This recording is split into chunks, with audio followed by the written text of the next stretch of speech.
Take a crap. No. No. Oops. That was probably the very first thing that came out on the recording.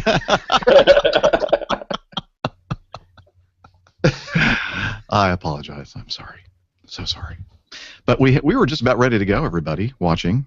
Anybody watching. 5 viewers. And then, a couple of the people decided that this is a good time to leave.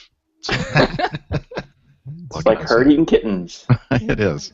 Good morning, Sarah Boyle. Happy All Saints Day to you. And All Saints Day. Father Daryl and Mike. And let's see, who else is here? Let me see. I kind of wish it was a holy day of obligation. Sarah Boyle is in the chat. Tell her. I mean, I can tell her, hey, Sarah.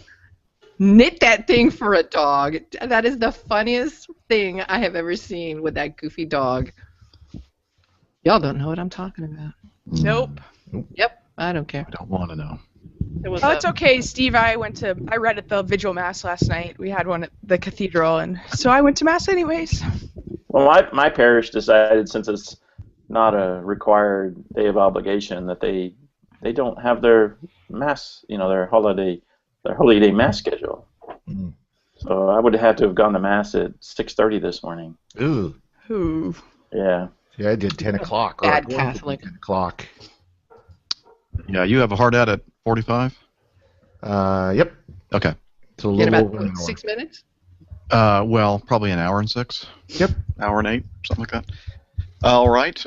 Jeff, of course, we have you on because, well, number one, because you're such a great guy and we haven't heard from you in such a long time.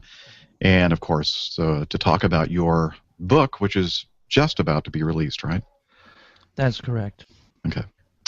And if there's some knob that you can bump up your volume just a little bit more. Bump it up or down? Up.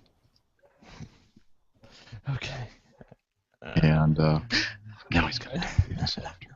So I'm going to be sitting here the whole time, which I do anyway, so it doesn't really matter. How's that? Is that better? The volume knob always, up and down depending on who's talking. Okay. That sounds good. Sounds good. Okay. So we have a lot of things to talk about on today's show. Of course, today is All Saints Day, and tomorrow All Souls Day. Just had All Hallows Eve last night, and then National Vocations Week is something we could talk about if you wanted to, and there was something else I was going to play. Today's Learn How to Homebrew Day. Learn How to Homebrew Day. I saw that, yeah. Oh, nice. Okay, we can talk about that too. All right, so y'all ready? Let's roll. Let me click this button here, make sure the H5 is recording. And over here, I'll hit this button. And let me get back here to this. I haven't started it yet. Anticipation just killing us. Okay, here we go.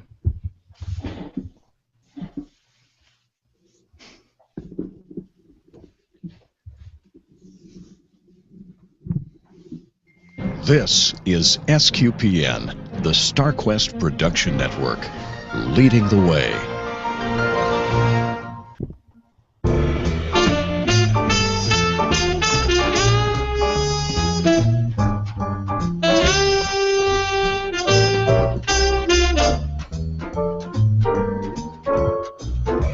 You're listening to Catholic Weekend, episode number 245 for the week ending Saturday, November 1st.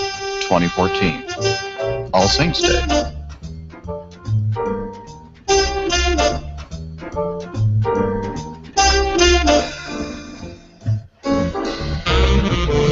Good morning. I am Jeff Nielsen in Roswell, Georgia. I'm also your captain. And with me today, from Conyers, Georgia, Maria Johnson. Hey there. Hi, everybody. So happy to be here. So happy to have you with us today. And from Oklahoma, Steve Nelson. Hello, everybody. Welcome. Glad to be here from a very frigid Oklahoma this morning. Frigid it is in lots of places. And, I'm not going to do it. From Buckhead, Atlanta, Sarah Babulous. Hello, everybody. It's cold. It is. little chilly outside. And also joining us from Malta, Montana, where they have some rodeos. There's a rodeo. Good morning, everyone. And I'm sitting here wondering what cold in Atlanta, Georgia is. Does it get below 60? Yeah, it's like 70, I think. No, it's less than that, actually. It was in the 30s this morning. Oh, Do you that mean is it was chilly. below freezing? Then yes. Right now And- it's 45. Oh, we call that balmy. Oh. All right, we have one more person on our panel this morning, our special guest. And let me play his music here. And wow, talk about significant.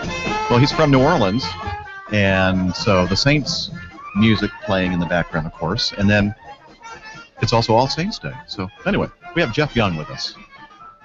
Thank you. Glad to be here.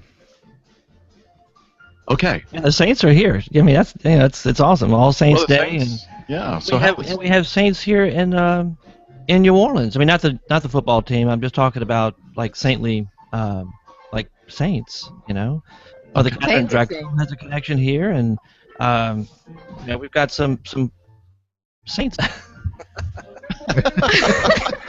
let's just keep on listening to Jeff just dig himself into a big giant hole.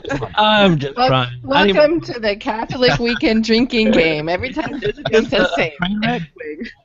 Wait a minute, I think it might be time for. No. Let's just get out of the way right away. 30 seconds. Here we go. Yes, it's the Catholic Weekend train wreck. Welcome, everybody.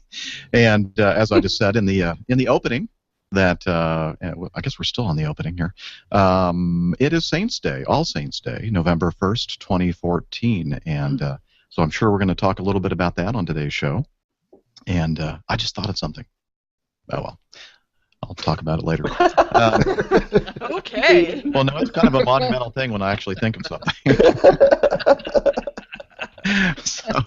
So anyway, hello everybody. Welcome to Catholic Weekend. Jeff Young, what have you been up to lately? Well, there's a lot of Saints here. No, where? Oh goodness, I've been up to a lot. I have a book coming out. I'm still trying to wake up, by the way. Uh-huh. But yeah, I do have a book coming out, and Sarah Vabulous is in that book too. Really? Yeah. Doing in that darn book. She has actually got a recipe for a homebrew specially made just for this Catholic foodie. Around the Table. It's called Around the Table, the Catholic Foodie Middle Eastern Cuisine, and it's all I think about 76 recipes, I think, total, Middle Eastern food. And Sarah came up with a recipe for a beer that will complement a lot of those dishes. Nice. That And Maria And let me has tell tried. you, I've had that beer a couple of times, and yes. When are you coming over again with another beer? Tomorrow. It's nice. It's got like a lemony. It's awesome. You know, Well, Sarah, tell us what makes it unique. So there's lemon and mint in the beer. So you get the lemon is definitely on the back end, but on the front end you get the freshness of the mint. And so it's just a really nice fresh beer that I came up with the recipe because I thought it would be great with the flavors that work with Mediterranean cuisine. So Jeff Young and I had a Skype call to talk about all the flavors that he has in some of his recipes. And so he listed off some of the most popular ingredients, and so from there I built a recipe for a beer, and I made it, and it came out perfect. So I said, all right, round one, check. So what you're saying is there's no hummus in this beer, right? No hummus. I don't know how chickpeas would do in a beer. Ooh. I just want to be clear about that because I have this thing about hummus. but it's good with hummus. Did you promise a few bars of that? Hey, so let me read what it says here on Amazon for Around the Table with the Catholic Foodie, Middle Eastern Cuisine. Food meets faith in the Holy Land. Jeff Young, better known as the Catholic Foodie, takes readers along on his recent pilgrimage to the Holy Land for a unique and savory experience of both faith and food. In addition to 60 original recipes, he includes stories about the history of Middle Eastern cuisine and the faith experiences you can only have in the kitchen and around the table with Sarah Vabulous, the Catholic Drinky. I added that last part. Yeah, you did add that last part. So it's going to be released when, Mr. Young? I think it's the 11th is the date that it'll arrive from the press. Yeah, it says right now it's temporarily out of stock already. So Yeah. It was listed on Amazon as being available November 1st, and it'll be available on the 11th. So pre-orders, I mean, you can certainly pre-order the book there. It's also available at Liguori, at their website, liguori.org. And Aquinas and More has it. I'm sure it'll be in stock in like Barnes and Noble. It'll be how about your local Catholic bookstore? Catholic bookstores. That's right. And then if none of the above works for you, then you can always go over to sqpn.com and click on the Amazon.com banner, and then you can order it directly through there, and that'll help out SQPN. Or you can just drive down to New Orleans, visit all the saints we have, and I'll sign one for you. Okay, that's another option. So we'll go ahead and print his address in the show notes. And phone number. Personal telephone number for crank calls. Oh yeah. And something visits. Uninvited visits. There we go. I need more coffee. Jeff, what do you think your favorite recipe in the book is? Oh wow, I don't know. I mean, yeah, putting this together, it was a lot of work, and I mean, I loved it. It was in a way, it was surprising, right? The whole process was surprising. I always thought that the actual writing part, would be the difficult part, but it was actually the easiest part. The hard part is writing out the recipes. Doing recipe testing, doing all the cooking, writing out the recipes, knowing that they work first of all. Excuse me, and then putting them in a format that makes sense to people. And that was a lot of work in itself. All the photography I did, matter of fact, that all the photography in the book, except for my professional shots that they wanted to do of me as an author, were shot with my iPhone 5S. Oh, so wow. All the photography in the book was done by me. And so it's a tremendous amount of work. And looking back, it was the stories were the easy part. I kept thinking, no, the writing was going to be hard, but it wasn't. That was the easy part. It was the recipes that were the hard part. And I couldn't have done it. I had the best recipe testers in the world. My kids were always there to help however they could, and sometimes fighting over who gets to taste it first, and which is what siblings are supposed to do. And my wife was, I kind of joked about this a few weeks back at CatholicFoodie.com on the blog, that once the book comes out, I'll have to start sharing stories of,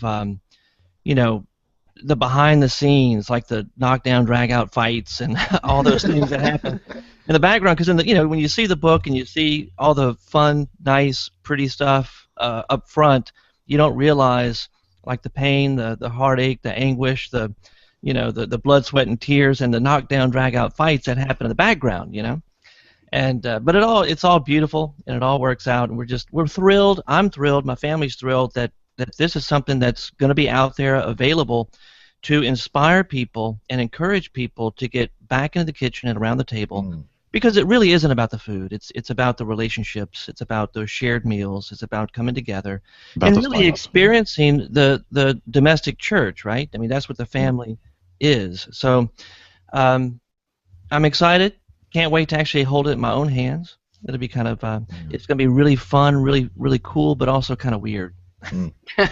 Like, wow, this is me.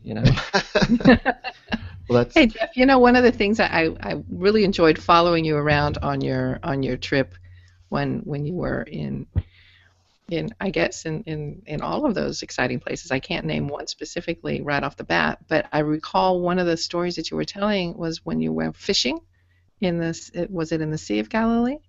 Well, we went on a boat ride. It was more of a tour thing. It's kind of like it was a tour deal. So you're on this boat, and the boats look as if they're kind of older, ancient boats, but you're on the Sea of Galilee, and you're right there, not too far from Nazareth.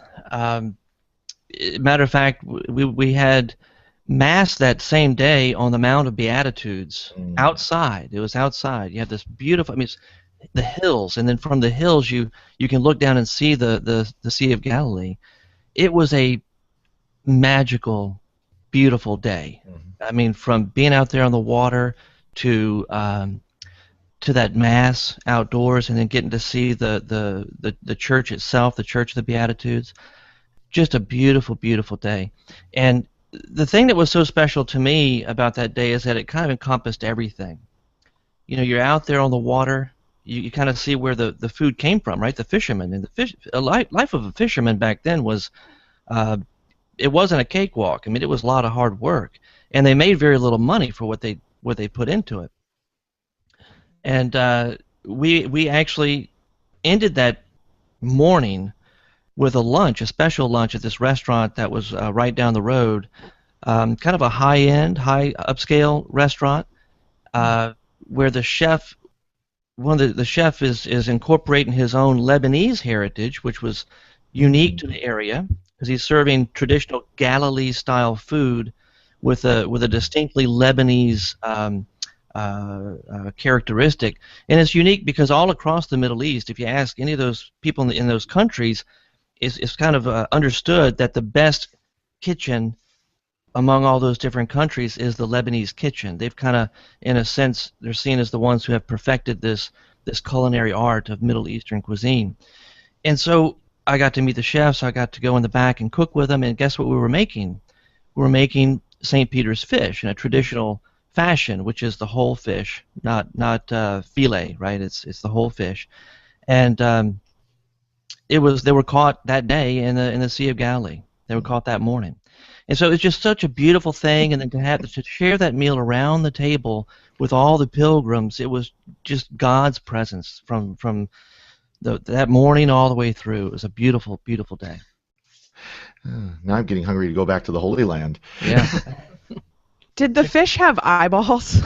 Yeah, it did, and actually it was funny because a couple of the folks on the trip, on the pilgrimage, had never had a whole fish before, and so that was the first thing they said was, this fish is staring at me. Yeah. Did you pierce the eyeball and eat it in front of them? No, Oh, I didn't, but I know that if my son had been there, he probably would have done that. Yeah, it's tasty. It's a delicacy. No thanks. No fish eyeballs. No. Hey, Yeah, Jeff, when you were over there, were you keeping this whole book thing in mind when you were doing the pilgrimage, or was that something that you thought of after the fact? Well, no. Actually, the book kind of factored into the whole thing because it was about a year ago. Well, it was before a year ago. It was the spring of 2012, maybe March, April 2013. I'm sorry, where Select International Tours approached me about leading a trip to Israel, to the Holy Land, and I said, sure, I'd love to. And so it was scheduled for the February 2014.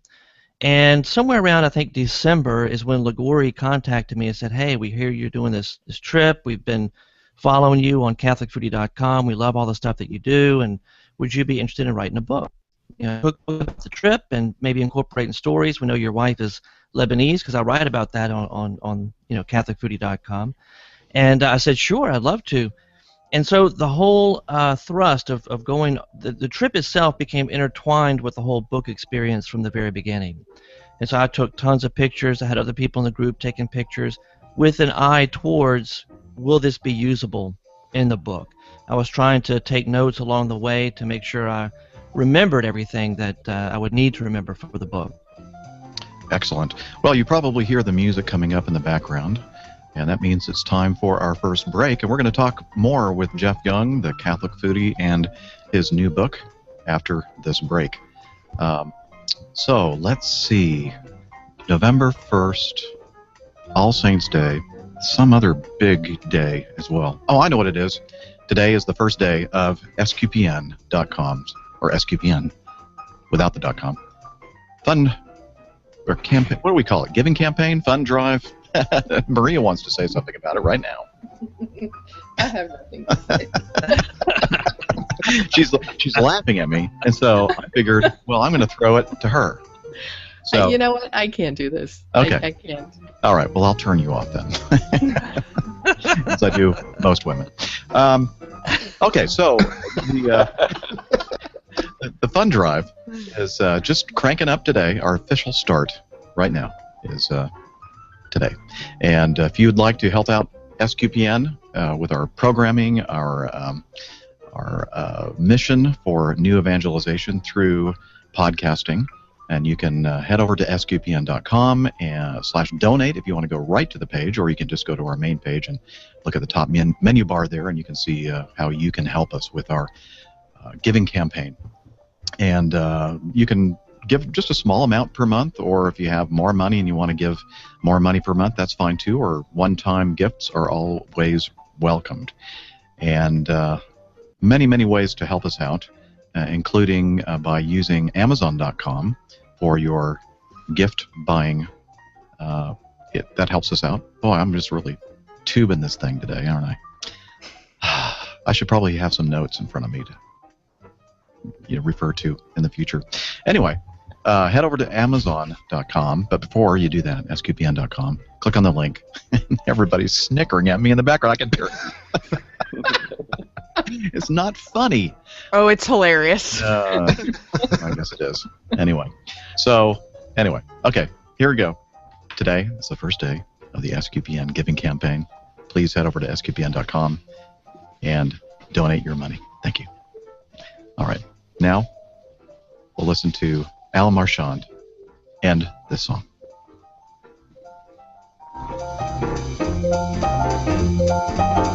Okay, he's not going to end it right away. Okay, there we go. Thank you, Al Marchand, Puxatami Phil, and I think this would be a good time to play this. Thank you. Now, if anybody on my panel of guest hosts would like to help out in any way, please.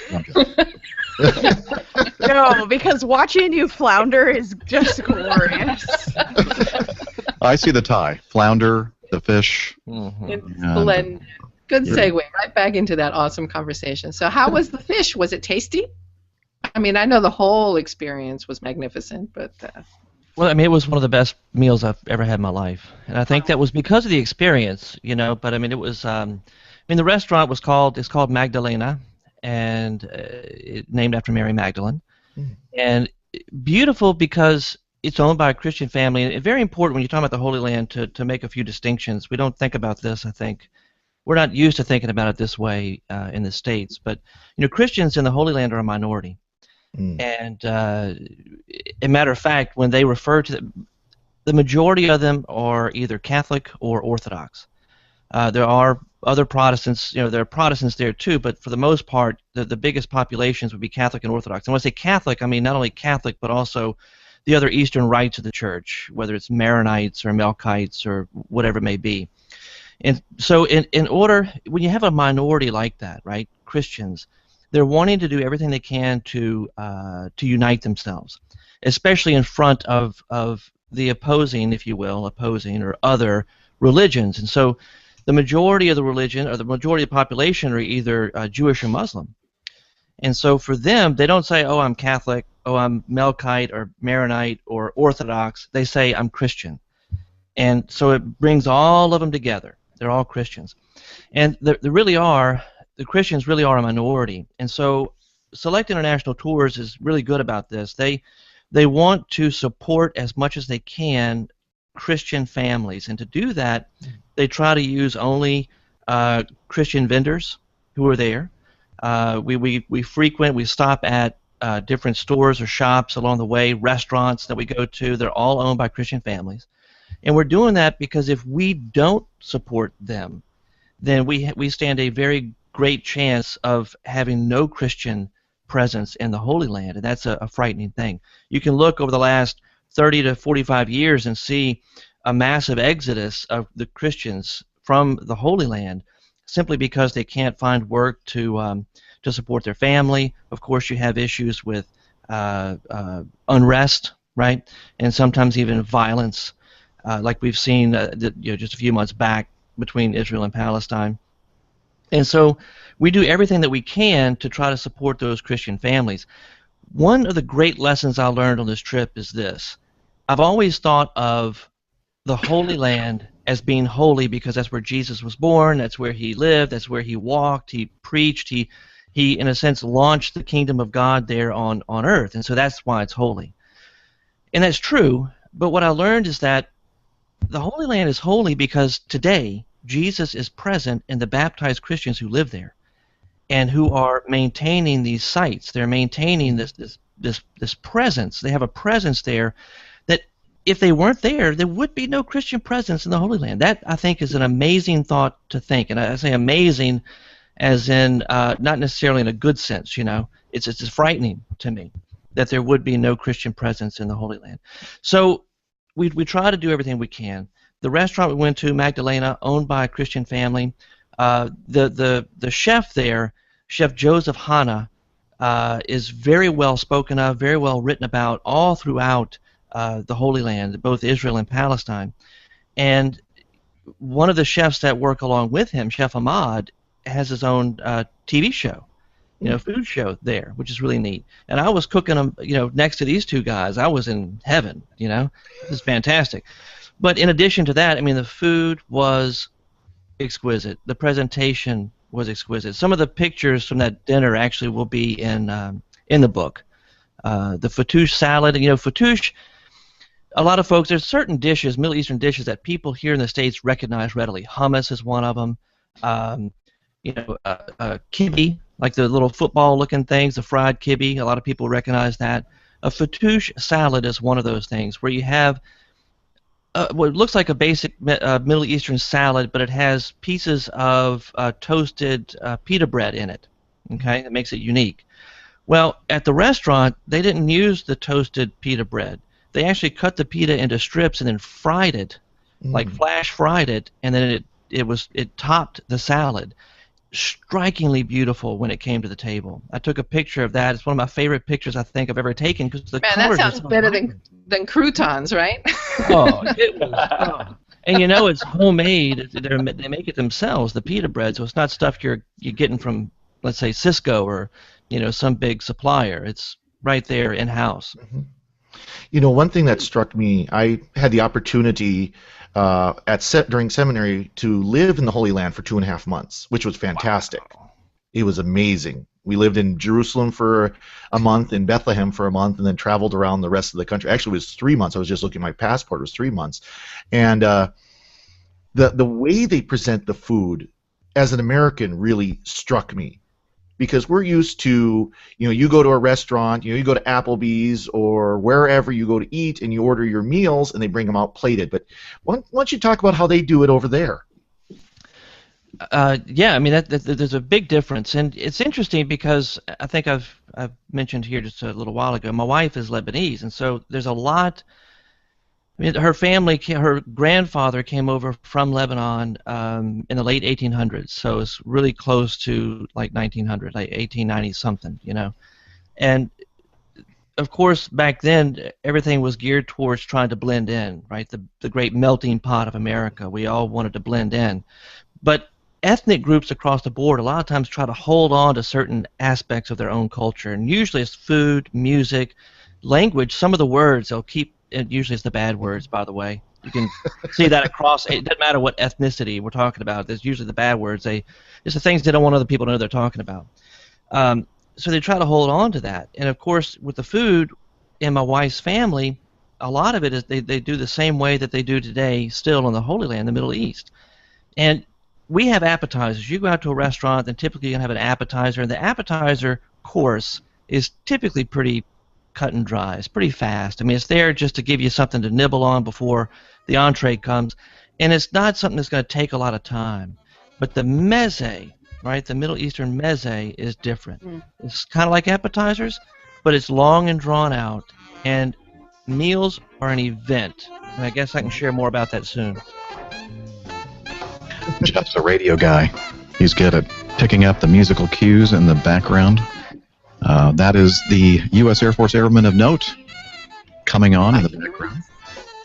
And the appropriately named title, Sleaze. Something. What's it called? Sleaze Factor. That's it. I like it. So, this is our bottom of the hour break. show is going by so darn fast. I can't believe it. So yeah, again, don't forget about SQPN and your annual giving. Again, this is our annual campaign for getting support for SQPN. And some of you may wonder what in the heck it is you guys do with all the money. Well, we have a lot of costs supporting the website, supporting all the media files, all the different shows that we have. We actually have a part-time employee, and we have other expenses as well. So there are.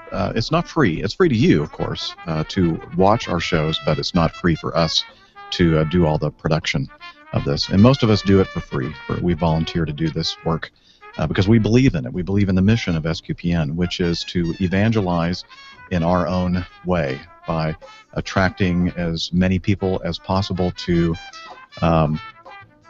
using popular culture to attract people to see that, hey, Catholics are cool people too, and we are happy people for the most part, and we have a message, a reason for our happiness, right?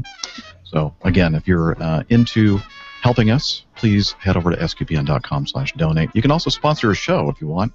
You want to sponsor an episode of Catholic Weekend, or an episode of Father's the Break, or Geek Week, or any of the great SQPN produced shows, you can head over to, again, sqpn.com, click on the donate button, and you'll see the item there to sponsor a show. And it's affordable. If you have a book that you want to sell or promote, if you have somebody's special occasion that you want to commemorate for, donating a show, all those are great uses for that. So head over to sqpn.com/donate.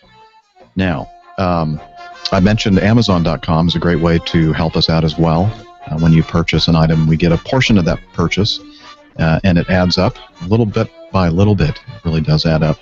And also, we are partnered with web hosting service called Bluehost.com. Sarah is using their service. Sarah, what would you like to say about Bluehost?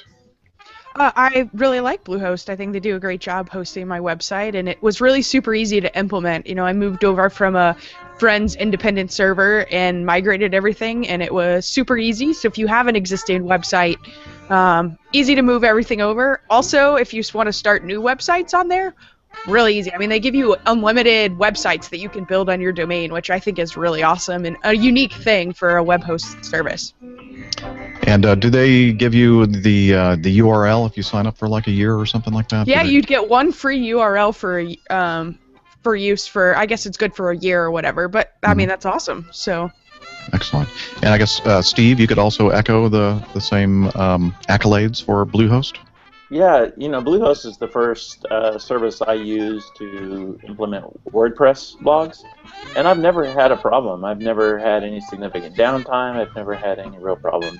And in the couple of occasions where there were some outages, they let me know in advance that they were doing service, or if there was a problem, they let me know that they were working on it. And I haven't had any complaints about them. I like using them. Excellent. I hear their customer service is excellent. Yeah. So. Well, anyway, so if you're thinking about starting a new blog or a new podcast or whatever, head over to sqpn.com/Bluehost. There we go. Bottom of the hour. We're back. And so, you know what? I'm thinking maybe we should play this and see what you think about this.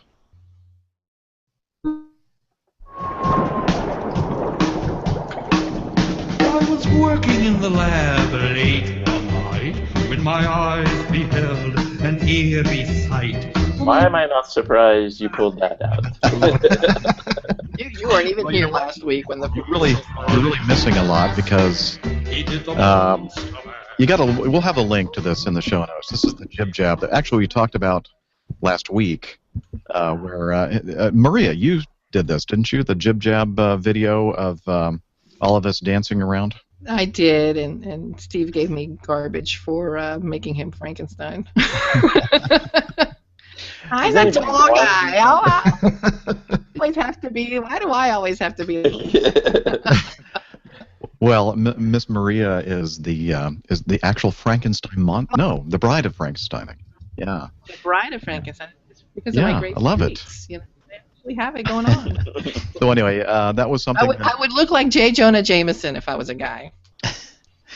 we had some fun with that a couple of years ago, I guess. And then I think also last week we played. I'm not going to play it again. The Catholic Weekend Kooks. We had some fun with that as well. You missed it, Steve.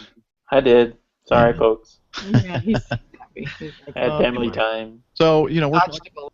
we're talking about Halloween, All Hallows Eve, All Saints Day, etc. And saw this. Thank you, Lynn Francisco. This article in the National Catholic Register about ghosts and the Catholic Church, pointing to the permanence of the soul. And this was written by Thomas MacDonald, again on the National Catholic Register. And so basically he talks about the fact that, what does the Catholic Church have to say about ghosts? And it's a really interesting article. Again, we'll have the link to that in the show notes. But essentially, in the early church, it seemed that the fathers of the church were basically saying, well, anytime you see a ghost, it's not really the souls. It's a manifestation by demons and not, really the souls of the people that they're purporting to be. And then as time went on, as so many things happened in the church with development of doctrine in later times, well, Augustine didn't believe in the you want to get that, please? Augustine didn't believe in the presence of ghosts either. He thought that they were also demonic appearances, etc. But then later in the development of doctrine, St. Thomas Aquinas said basically that, well, there might be actually some evidence that these are maybe the souls of the folks in purgatory, and then So, what do you all think? Okay, we'll move on to the next subject. No. I think what's kind of striking is the church really has never said, yes, there are ghosts, no, there aren't ghosts, or what ghosts are. Are they really the souls of those in purgatory, like you mentioned? Are they the souls of the damned? Some people want to throw that out as a theory. Are they the soul? Are they kind of like a bleeding through where we can see heaven? The church has really never said, and wisely so, because you can even argue whether or not they are souls. Could also be some kind of scientific, natural phenomenon that we just don't understand. I think that's kind of the wisdom of the church, is unless there's an absolute reason to define it, she doesn't. It's probably good policy, isn't it?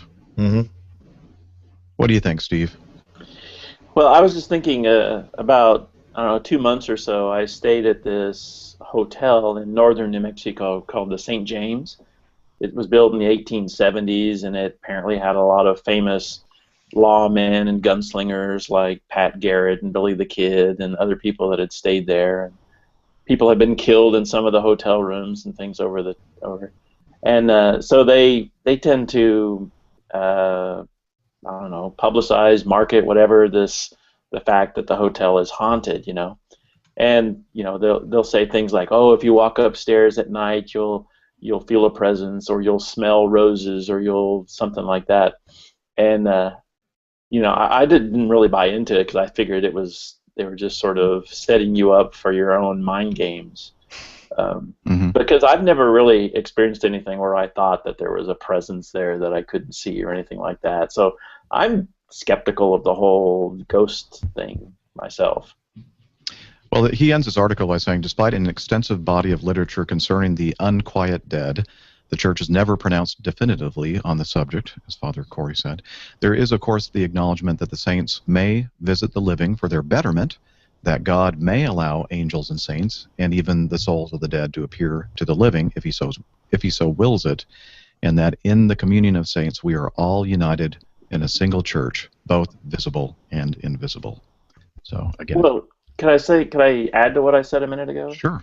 I've been in situations like in Rome, like at St. Paul's outside the wall and other things, where I felt maybe a saintly presence, but I would never have called them a ghost. Right. To me, I'm thinking, I guess of a ghost as a a human figure moving around or something I think of Casper. other than a comforting presence of something. Mm-hmm. So to me there's a distinction. Mm-hmm. But an apparition is a ghost, isn't it? I'm just saying. I mean, if it's in the appearance of something, I mean, a lot of people can get caught up in like I totally think what you said earlier that why wouldn't an angel appear to us, or why couldn't some other saintly person come and visit us? And I think that they must have believed in ghosts even back in the days of the apostles, because when Jesus reappeared, when he was reincarnated, many of them thought that he was some kind of a ghost. Right. And so that's why he said, touch me. No, I'm not a ghost. Well, he didn't say that, but I'm real. Yeah. So I guess I just have a different definition of what a ghost would be. yeah, I'm thinking of like Ghostbusters.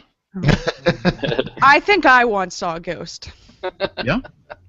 Yeah, so my college, St. Mary's up at Notre Dame, is haunted in a couple of different areas. There's a ghost of a man who walks around in a top hat, like in a suit and a top hat. And I was there, I spent fall break there one year. I didn't want to come home and because I was going to New York for the Notre Dame Navy game, and so I just wanted to have the week to work on my senior thesis and all this. And so I was just in the dorm, very few people around, and I look up out my window to hallway that's above, across the way, across the building, and definitely saw this figure in a top hat walk by, and there was nobody up there. I mean, it's dark. It was dark outside, but you could see the lights, and it's one of those ghosts that haunts that hallway. And then also, this is really creepy. I'm sorry, I'm just thinking John Cleese in Harry Potter movies. So go ahead. Whatever. And then there was one part of one of the dorms called Queen's Court, and so this was where allegedly some girl committed suicide, and she haunts the hall there. Well, one of my friends was the RA in that part of the dorm, and everyone had moved out. Most traditionally freshmen live in there, so freshmen move out on move-out day, and so we stayed for senior week because we were seniors getting ready for graduation. And so she went and she unlocked all the doors so they could do an inspection on the rooms to see, if there was any damage done, what needs to be fixed, da-da-da. Well, we unlocked all the doors. We left for a little while, come back, all the doors are locked. There's not a lot of people on campus, and it was no one else's job to be around there locking doors. And this happened multiple times. We'd unlock the doors again, we'd come back half an hour later, they'd all be locked again. So, yeah, I definitely think that this could happen. I hate to say it, that last story sounds like a really, really good prank. No, because only certain people have keys for different areas. So it was her or the director of Res Life who was busy doing other stuff. So not happening. No. Did you see any little green men too?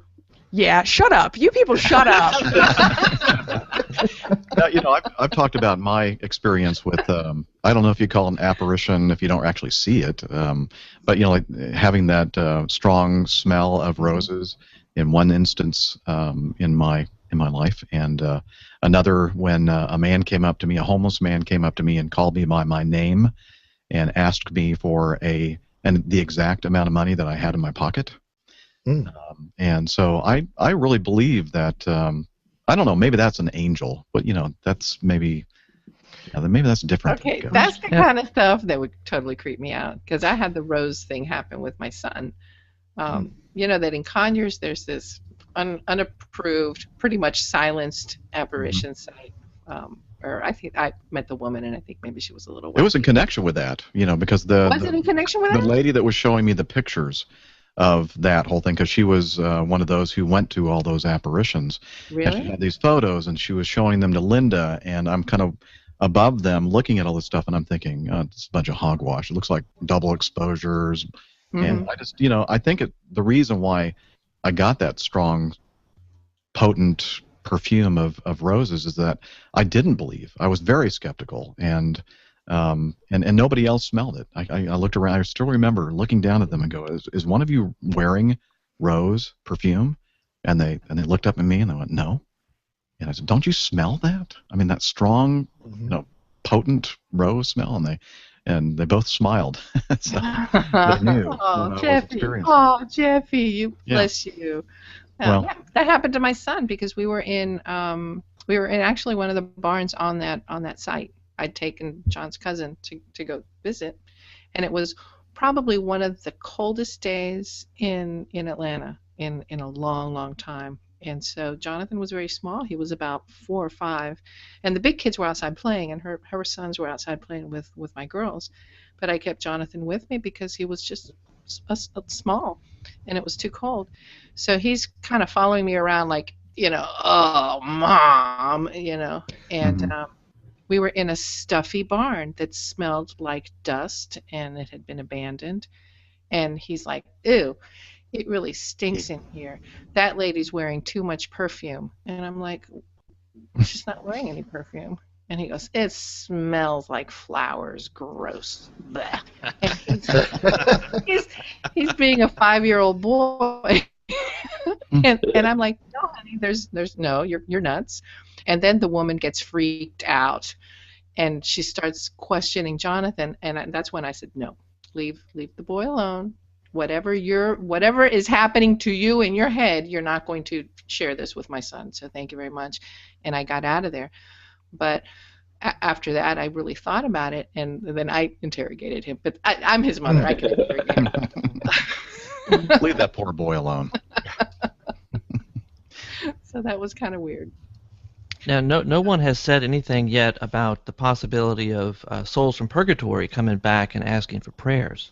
Mm-hmm. That's very true. That's very true. Yeah. And I think you do have to make a legitimate separation between what people consider ghosts, what you see on ghost hunters and things like that, and actual apparitions. Appearances of our Lord, appearances of Our Lady, things like the souls in purgatory coming back, because that is well known in the tradition of the church and the history of the church, that they have come back to family members and those close to them and ask for those prayers. They've come to saints. There are certain different saints. I think Padre Pio is one of them, as I recall off the top of my head, who had that experience where he would regularly have souls from purgatory coming and asking for prayers. I mean, that is a very much a legitimate thing. Admittedly, I'm a little more skeptical about some of the more ghost hunter type stuff, but very much apparitions are a real thing in the history of church, and there are a number of them that are approved. Yeah, I think I have that same distinction. The apparitions and things like that, certainly I believe in those, but the souls or ghosts wandering around haunted mansions and things, I'm skeptical of those kind of things. Well, I kind of laugh because when I was in the Air Force, I had a friend who was really into, the paranormal, and he would go to the cemeteries around the area and take pictures at middle of the night with a flash. And of course, every picture would have the big orbs all over, and oh yeah, that's the ghost, that's the ghosts. And I'm like, you're outdoors at a cemetery at night with a flash. It's dust right in front of the camera being illuminated by the flash. This is not a ghost. I'm sorry, I hate to break it to you. Dust ghosts. Yeah. Dust ghosts. If I come back as a ghost, I don't want to be an orb. I want to be like a square or a triangle. I want to be Slimer from Ghostbusters. Oh, you need to do it. I want to slime people and make sure they knew I was there. Yeah. Well, I hear Alan Marchand's band coming up in the background again, this time Llewellyn's Leap. And this is our last break. Can you believe it? It's just about time for our picks of the week and the end of the show. So, again, thank you for watching and supporting SQPN, all of you from all these years, and we really do appreciate it, and we hope that you continue your support. And if you're new out there, just listening, just finding out about SQPN and our wonderful shows, and you feel like supporting us, please do head over to sqpn.com/donate and click on the appropriate button for the amount of money you want to pledge per month. And if you want to give a one-time donation, that is welcomed as well. So, again, thank you very much for your support, your prayers, especially this next couple month period here where we try to raise money so we can continue operating through 2015. All right. I'm going to go ahead and cut that short. So I think we're going to need all the time possible to cover our picks of the week and our plugging of podcasts and blogs and that kind of thing. But before I do, I just wanted to remind everybody that this, starting tomorrow, is National Vocation Awareness Week, and the Bishop of Raleigh put out a little video, and I'm not going to be able to play it because now I have to take down this volume here, a little technical thing. Okay, here we go.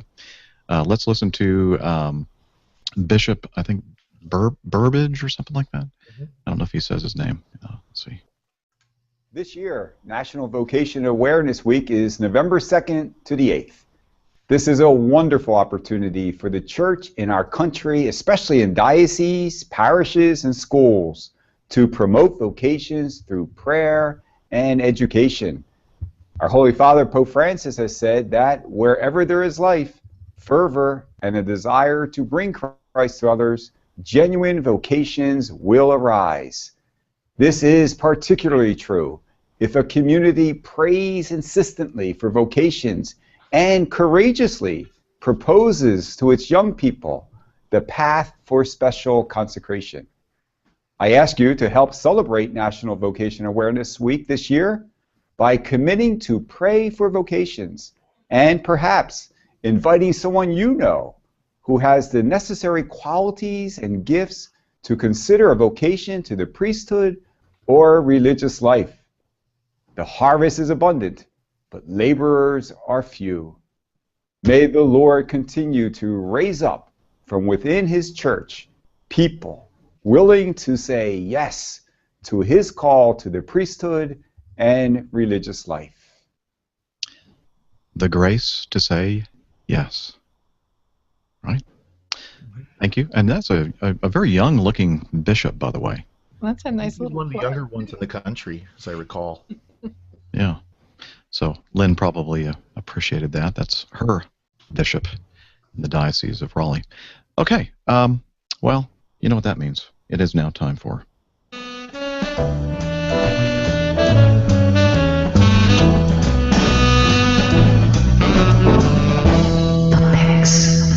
picks of the week.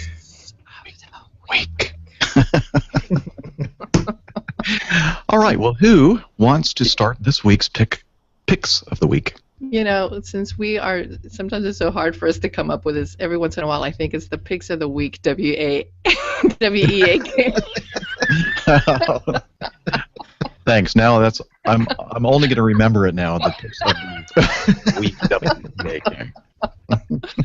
Oh, I have a great pick that kind of follows up on that beautiful statement. Actually, it's Pat Gone's Among Women, episode number 186. It's called On Faith, Grace, and Prayer in Marriage and Family Life. And I had read something earlier this week, and I wish I had saved it, and I really didn't intend to keep it as a pick of the week, but it was a study that came out that showed that something like 82% of the kids who stay faithful to the faith after high school and into the college years do so not because of the influences of their CCD teachers or other leaders in the church, but because of the example given to them by their parents.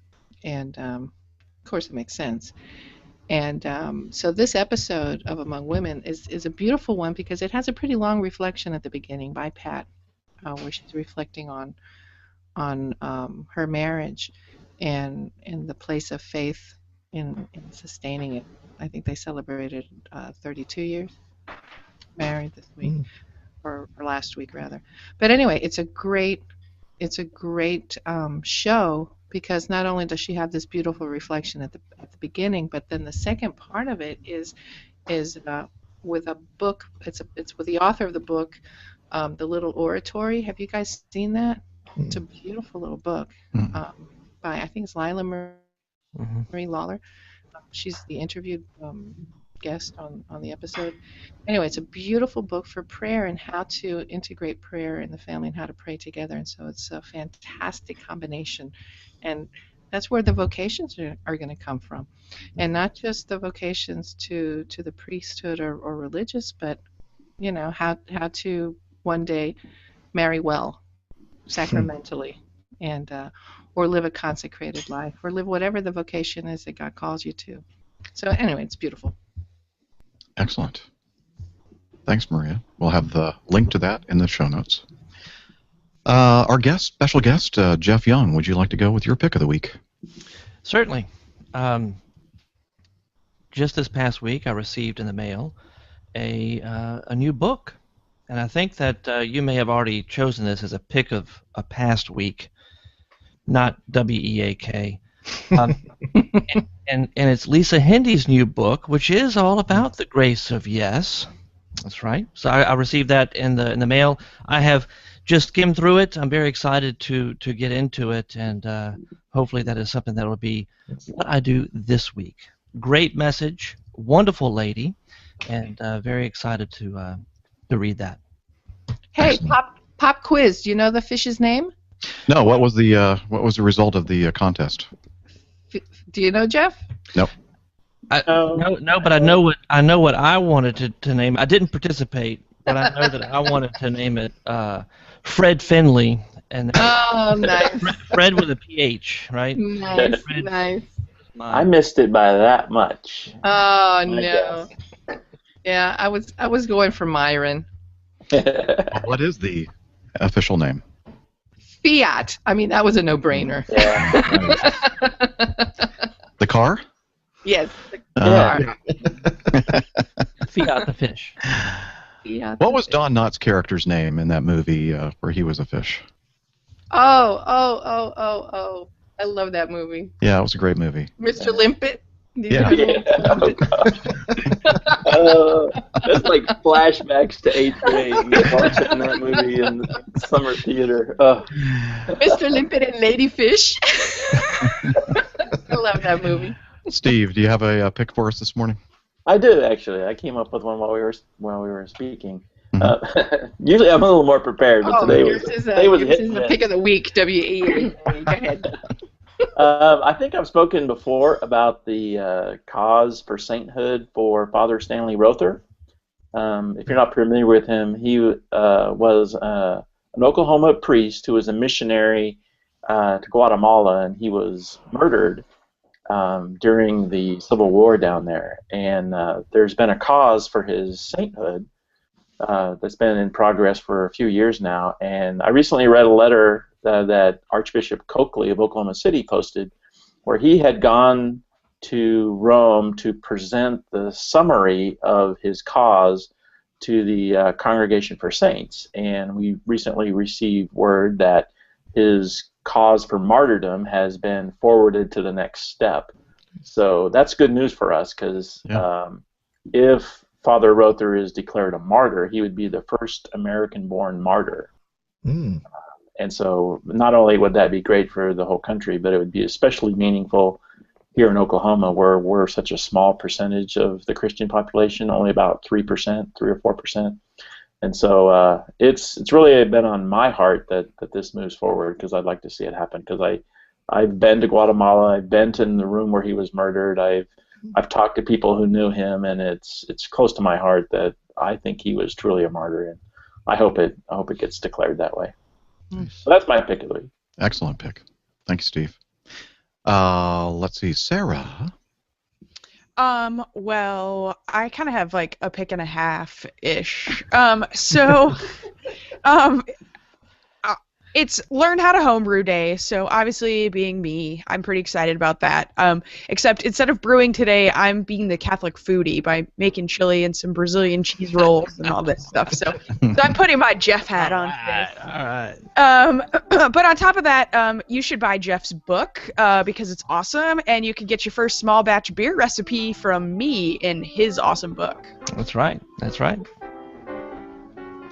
Yeah, that's a great pick, and that was going to be one of mine, but that's okay. I'll continue. Of course, it was obvious, wasn't it? You know, we had Jeff on to talk about his new book. And, notwithstanding the fact that Sarah's recipe is in there, it's an excellent book buy, I'd say. So check it out. Also, I'd like to mention, that was a little dig at Sarah. She didn't even respond. Oh, well. Saints.sqpn.com. That's it. Head over there and you can find out all kinds of information about patron saints and etc.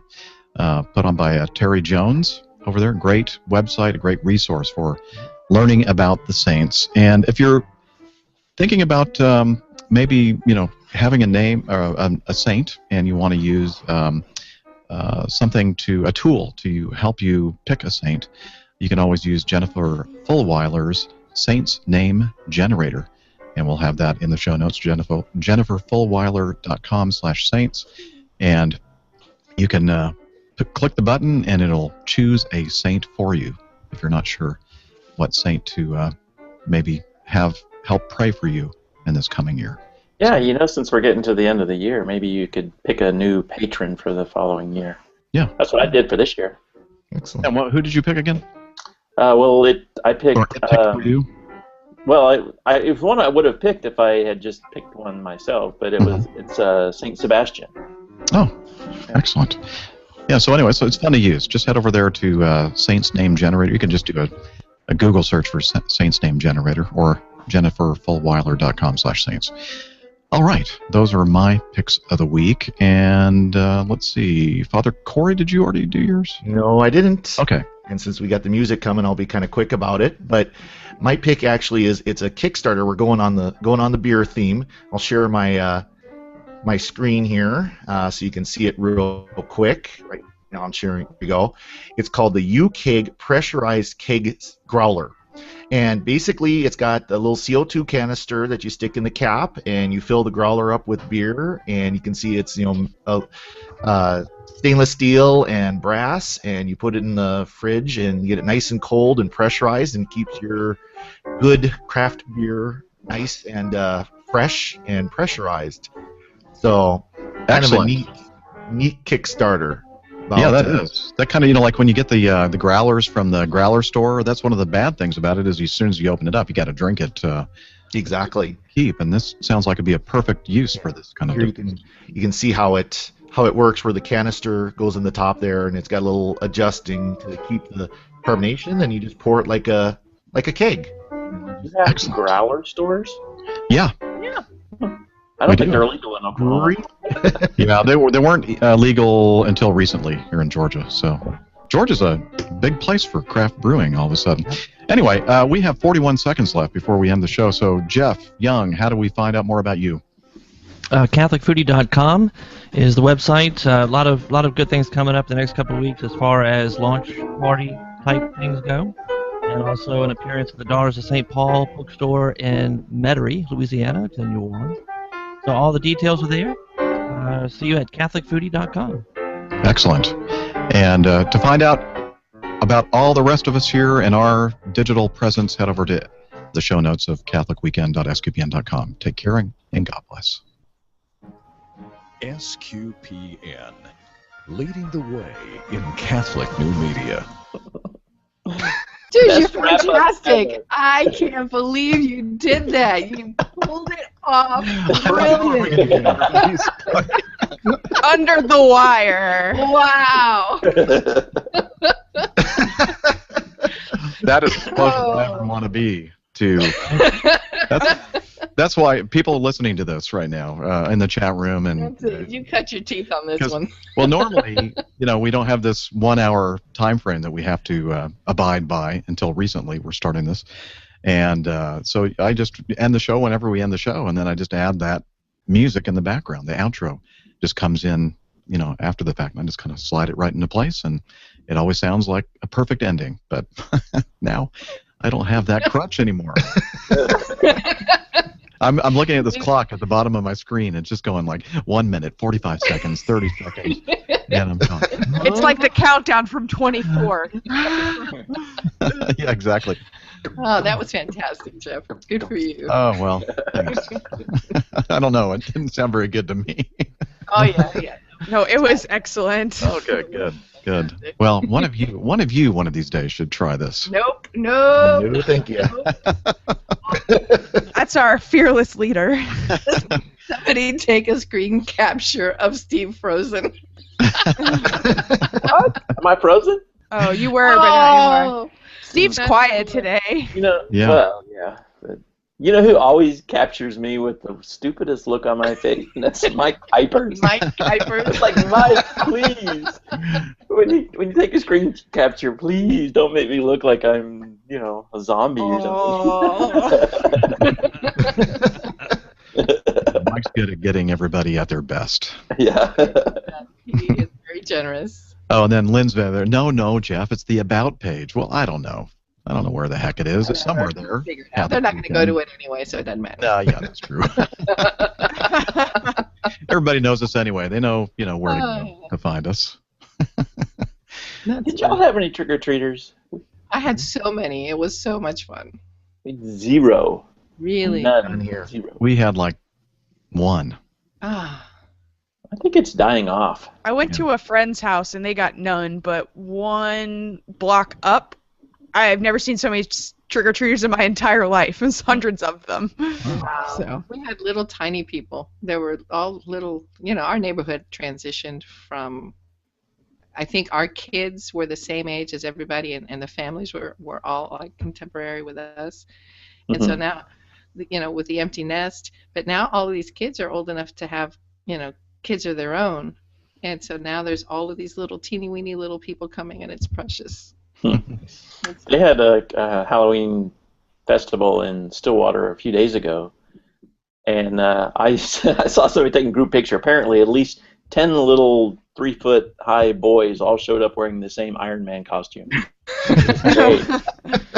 They were doing like muscle poses and everything. It was awesome. Oh, that's precious. apparently Elsa from Frozen was the #1 costume for Oh. little girls this year. How about the Teenage Mutant Ninja Turtles? Were they I had out there? I had a couple of turtles last night. I had one kid who was just in jeans and a t-shirt and a cardboard box on his head. And when he came up to the house, I recognized that it looked like one of the bricks from Minecraft. Mm. Had all these little pixelated colors making a face on him, and I said, "Oh, Minecraft," and he goes, "Yeah, lady, you're the first one to get it." Okay. I feel special. Well, Only because every time I visit with my nephew, oh, look at Jeff.